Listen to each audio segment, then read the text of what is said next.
abortion debate is high on the global news agenda. No, that just came from the top of this building. An emotional end to the day, half a century of a woman's right to choose overturned. I don't accept this ruling. We're not going to go back.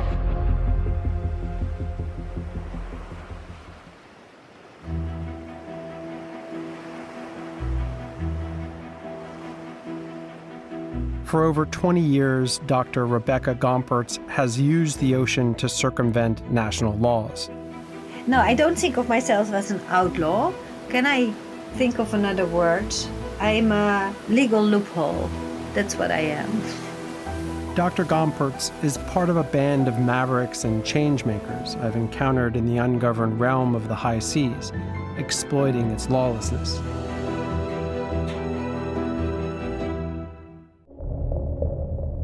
Two-thirds of the planet is covered by water. It's our planet's wildest frontier, breathtaking as much as it is vital to all life. A place of discovery and endless reinvention, a metaphor for freedom, as well as a profoundly dystopian realm where the darkest of all humanities play out. Over 50 million people work at sea, and human rights and environmental abuses often occur with impunity. Six people we are sleeping in here. So hot. I've never ever seen this bad. My name is Ian Urbina. As a journalist, I've spent the past decade reporting from this lawless frontier. I run an investigative journalism organization called the Outlaw Ocean Project that reports about crimes happening in this space.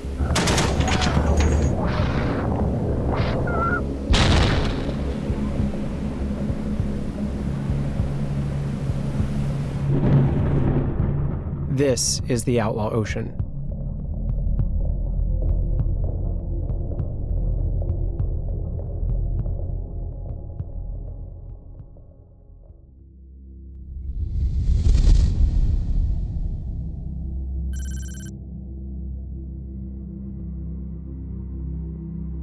Until recently, abortions were a crime in Mexico. Here, hundreds of women had been jailed after seeking medical care due to botched operations, with hospitals reporting suspicious miscarriages to the police as they would gunshot wounds. But one woman had the idea to look to the sea to circumvent the law of the land. We can leave the banner with the number, but I want to take off this one because I think that I don't want to have problems now. I joined Dr. Gomperts aboard her vessel, the Adelaide. On this clandestine mission, two young women have traveled hundreds of kilometers quietly and anonymously to board this yacht.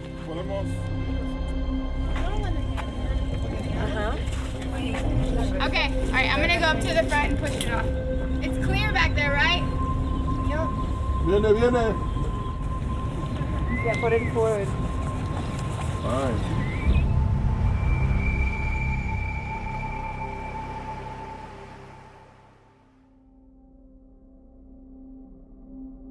When I started Women on Waves, about 120,000 women per year were dying as the result of unsafe abortion. When a country makes abortion illegal, it doesn't stop any women from seeking an abortion. Women that have the money, they can always travel to another country where abortion is legal to get a legal, safe abortion.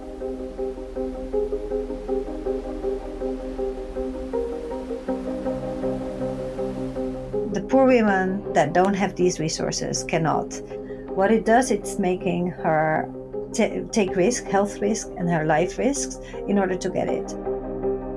How it works is that Women on Waves will rent a ship, go to a country where abortion is not allowed, where it's illegal. We sail into the harbor.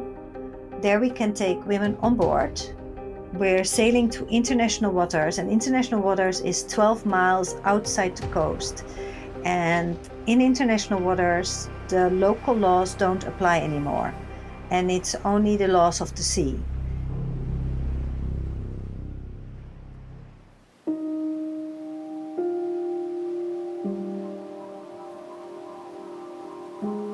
Okay, so what does it say about the waves that they're coming south-southwest and they're 5 to 7 foot? Yeah, so we're totally exposed to all the swell right now. At this point, I'm trying to be unusually quiet and invisible because I'm truly an outsider in this context. And I'm trying not to take up much space or attention, but I'm also just fixated on the dynamic of Rebecca and how nervous and intense and driven she is to make sure that they can get these women out to sea. Alright, you're fine, we're fine. Okay. Now we wave watch. Yeah. Sailing out of port was rough, and we even ran aground. Oh, wow, you was not good. Not good at all. Whoa, whoa, whoa, whoa.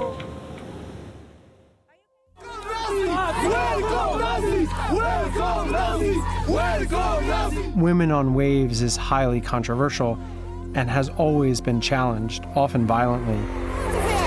Get him out. There.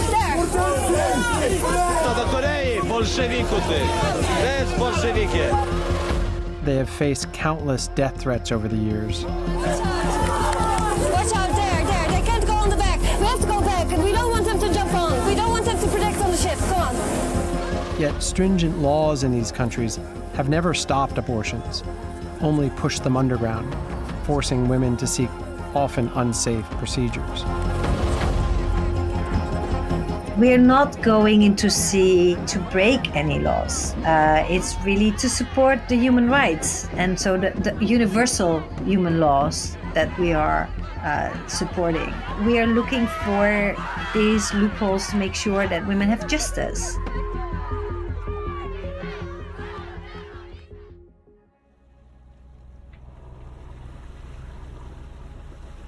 After a difficult start, we eventually reached the open sea.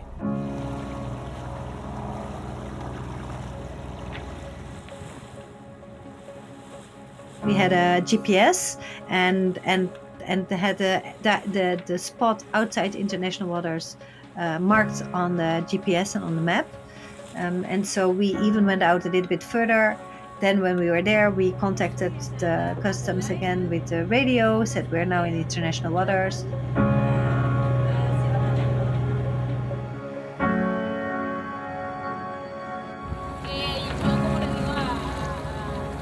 Rebecca quietly came on deck to spend time explaining the procedures to the two women. I met women on waves because I saw a documentary of them on Netflix called Vessel. I found out on Monday that I was pregnant, and yesterday I decided I wanted to come on the boat.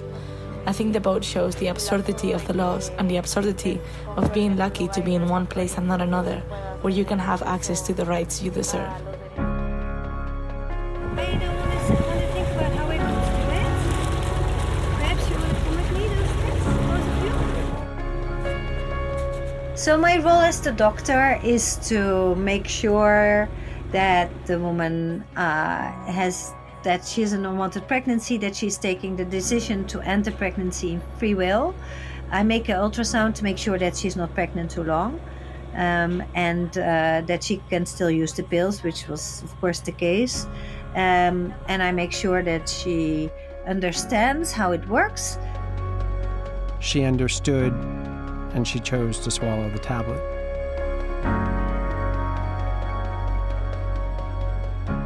And then we sailed back.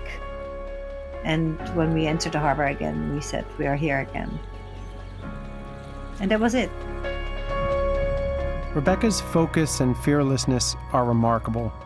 And unlike the captains I'd watched elsewhere take fish from protected marine zones or the companies that condone slave labor, Rebecca was not breaking the law, but taking advantage of a loophole in the outlaw ocean.